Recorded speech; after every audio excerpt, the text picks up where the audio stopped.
नमस्कार प्यारे विद्यार्थियों, आज बात करेंगे भाषा के बारे में। भाषा किसे कहते हैं, भाषा के कितने रूप हैं, शुद्ध उच्चारण द्वारा भाषा का कैसे प्रयोग हो, इस कक्षा में इसके बारे में चर्चा की जाएगी। तो आइए देखते हैं फटाफट। भाषा भाषा यानी बोलकर, लिखकर और पढ़कर प्रयोग में लाई जाती है। इसका चौथा कौशल एक और है, जो है सुनकर। तो इन चार कौशलों के द्वारा भाषा का रूप बनता है। देख पा रहे हैं आप, भाषा के चार कौशल, भाषा बोलकर, लिखकर, सुनकर और पढ़कर प्रयोग में लाई जाती है। यानी अपने भावों और अपने विचारों को हम इन तीन तरीकों के द्वारा दूसरे को सुनाकर प्रयोग में लाते हैं। अब देखते हैं भाषा के कितने रूप हैं। देखा जाए तो भाषा के कुल 3 रूप हैं। कैसे?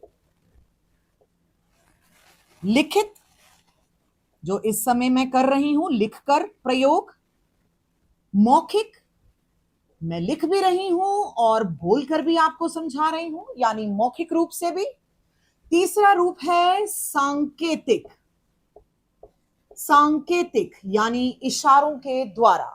जब मैं आपके साथ बात करती हूं तो कई बार मैं अपने हाथों का प्रयोग करके बोर्ड की ओर इशारा करती हूं, या कई बार हम लिखते और बोलते समय इशारों के साथ भी बातचीत करते हैं, तो उस समय हम तीनों रूपों का प्रयोग करते हैं। लेकिन व्याकरण के नियमों के अनुसार यदि चलें तो भाषा के कुल 2 रूप हैं। ध्यान दीजिएगा, व्याकरण के नियमों के अनुसार भाषा के कुल 2 रूप हैं, लिखित और मौखिक। सांकेतिक रूप व्याकरण के नियमों के अनुसार भाषा का रूप नहीं माना जाता।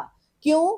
क्योंकि व्याकरण का कहना है कि जब हम कोई बात पूरी तरह से संकेत द्वारा या इशारों द्वारा नहीं समझा सकते तो भाषा का वह रूप नहीं होगा। और देखा जाए तो हम संकेतों द्वारा अपनी सारी बातें नहीं समझा सकते हैं, इसलिए व्याकरण के अनुसार सांकेतिक रूप भाषा का रूप नहीं है। इसलिए प्यारे विद्यार्थियों, नोट कीजिएगा इस बात को। यदि आपसे लिखित रूप में पूछा जाए, यानी एग्जाम में पूछा जाए कि भाषा के कितने रूप हैं, तो भाषा के कुल 2 रूप हैं, लिखित और मौखिक।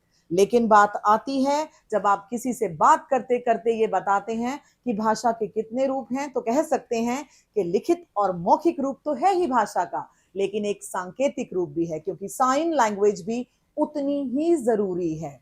आप देखते होंगे पूरे दिन में कई जगह आप खुद साइन लैंग्वेज का इस्तेमाल करते हैं, अध्यापिका आपके साथ साइन लैंग्वेज का इस्तेमाल करती है, कई बार वो हाथ के इशारे से आपको जाने का इशारा करती है, आप समझ जाते हैं। यानी वो पूरी भावनाएं जो आप दूसरे को समझाना चाहते हैं पूरी तरह से सांकेतिक तरीके से नहीं समझा सकते, लेकिन फिर भी कई ऐसे इशारे हैं, कई ऐसे संकेत हैं जो भाषा के रूप में प्रयोग लाए जाते हैं। आशा करती हूं आपको भाषा के रूपों के बारे में पूरी तरह से जानकारी हो गई होगी। धन्यवाद।